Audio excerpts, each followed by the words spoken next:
எல்லாருக்கும் வணக்கம். ETF mutual funds அப்படின்னு என்னன்னா எக்ஸ்சேஞ்ச் ட்ரேடட் மியூச்சுவல் ஃபண்ட்ஸ்னு சொல்லுவாங்க.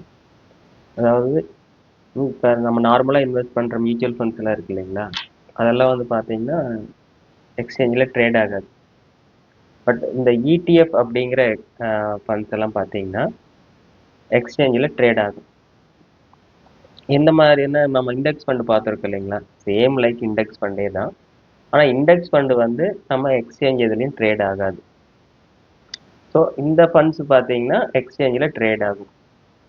அதே மாதிரி இதில் என்னென்ன அட்வான்டேஜஸ் அப்படின்னு பார்த்தீங்கன்னா, இது காஸ்ட் எஃபெக்டிவானது இந்த இடிஎஃப்ஸ் தான் வந்து பார்த்தீங்கன்னா.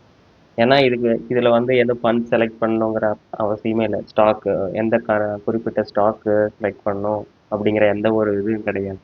இது வந்து ஒரு இண்டெக்ஸை பின்பற்றி தான் வந்து இதோட ப்ரைஸாக அமையும். ஸோ இதனால் பார்த்தீங்கன்னா இதில் காஸ்ட் வந்து ரொம்ப குறைவாக தான் இருக்கும். அப்புறம் இது பார்த்தீங்கன்னா என்ன அடுத்த இன்னொரு அட்வான்டேஜ் என்னன்னு பார்த்தோம்னா, இது வந்து எக்ஸ்சேஞ்சிலே ட்ரேட் ஆகிறதுனால நம்மளும் நார்மலான பர்சன் நம்மளும் வந்து சாதாரண ஸ்டாக்ஸ் எல்லாம் ட்ரேட் பண்ணுற மாதிரி இதையும் நம்ம வாங்கலாம், விற்கலாம், எல்லாம் பண்ணலாம். ஆனால் மற்ற மியூச்சுவல் ஃபண்ட்ஸ் மாதிரி இல்லாமல் இதில் நம்ம இன்வெஸ்ட் பண்ணோம் அப்படின்னா டிமேட் அக்கௌண்ட் ஓப்பன் பண்ணியிருக்கணும். அந்த டிமேட் அக்கௌண்ட் மூலிமா நம்மளே அந்த இடிஎஃப் ஸ்டாக்ஸை வாங்கலாம், விற்கலாம். அப்புறம் பார்த்தீங்கன்னா இது வாலட்டிலிட்டி வந்து அவ்வளோ இருக்காது. ஏன்னா இது வந்து பர்டிகுலராக எந்த ஸ்டாக்லேயோ இதில் இன்வெஸ்ட் பண்ணுறதில்ல. நிஃப்டி 50 அந்த மாதிரியான இண்டெக்ஸில் தான் இன்வெஸ்ட் பண்ணுறதுனால இதில் வாலட்டிலிட்டி கொஞ்சம் கம்மியாக தான் இருக்கும்.